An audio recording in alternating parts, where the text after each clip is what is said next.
এরপরে বলি বাজানরা শোনো, নবীর দরবারে একজন বেদুইন আসিয়া আল্লাহ নবীর সামনে বসলেন। আল্লাহর পয়গম্বর বললেন, আমার দরবারে আসছো কেন?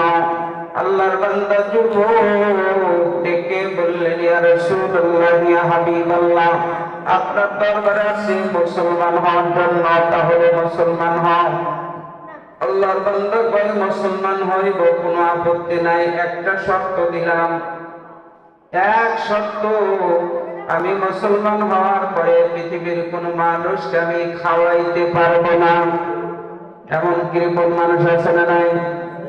মেহমান দেখলে বড় ভয় পায়। যদি বাড়িতে মেহমান আসে, মুখটা চুন হয়ে যায়, মুখটা জড়সড় হয়ে যায়, মুখটা মলিন হয়ে যায়।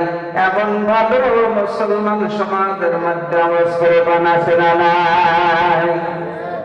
আল্লাহ নবী বললেন, আল্লাহ সবচেয়ে পছন্দ হলো মেহমানদারি করা। নবী মুসলিম ডেকে ডেকে বললেন, ইয়া রাসূলুল্লাহ, ইয়া হাবিবাল্লাহ, নবীজি, মেহমানদারি আমি করাইতে পারবো না, আপনি যদি শর্ত মেনে নেন মুসলমান হইব। আল্লাহর পয়গম্বর বললেন, আপাতত মুসলমান হয়ে নাও। নবীর হাতে কালেমা পড়ে মুসলমান হয়ে গেলেন। যেরকম সুবহানাল্লাহ। একদিন নবীর দরবারে মেহমান আসলেন। আমাদের দেশের তাবলীগ জামাত ভাইরা মসজিদের মধ্যে আসে। সকালবেলা আমি সব ফজরের নামাজের পর ডেকে ডেকে বললেন, প্রিয় মহল্লাবাসী, আপনাদের মহল্লায় অনেক মানুষ ফজরের নামাজ পড়ে নাই, ঘুমিয়ে আছে, কাজে কর্মে চলে গেছে। আমাদের সাথী ভাইদের একজন একজন করে মহল্লার ভিতরে নিয়ে যান, আমরা তাদেরকে বোঝা মসজিদমুখী করবো। এমন তাবলীগ জামাতের ভাইরা করে কি করে না? নবীর দরবারে যদি কোনো মেহমান আসতো, নবী বলতেন, আবু বকর তুমি দুইজন নাও, ওমর তুমি দুইজন নাও, বাবা আলী তুমিও দুইজন নাও, বাবা ওসমান তুমিও দুইজন নাও।